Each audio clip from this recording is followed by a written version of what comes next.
તો હાલો આજે તમને મહુવામાં ભરાયેલા સ્વામિનારાયણના મેળાની મુલાકાત કરાવીએ.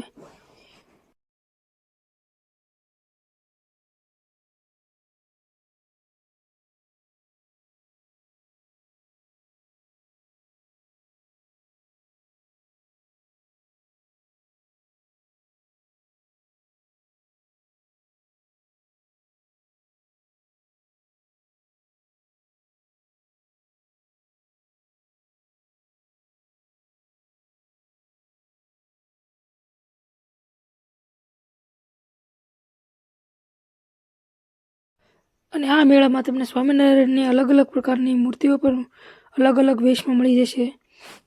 અને આ મૂર્તિઓનો લુક તો કંઈક અલગ જ પ્રકારનો લાગે છે. જરા કોમેન્ટ કરીને કહેજો તમને કેમ લાગી કે ના આ બધા અહીંયા શું કરે છે.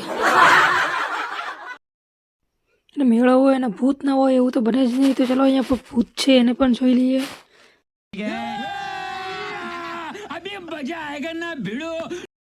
અહીંયા તમને ખૂબ ભયાનક પ્રકારના ભૂતો પણ જોવા મળે છે.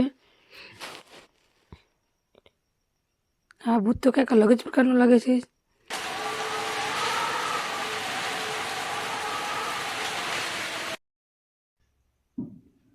અરે આ ભૂત તો વાંદરાની નીચે ઉપર લટકીને બેઠું છે. વાહ, લાગે છે આ ભૂત તો આજે ઊભું થઈને જ રહેવાનું છે.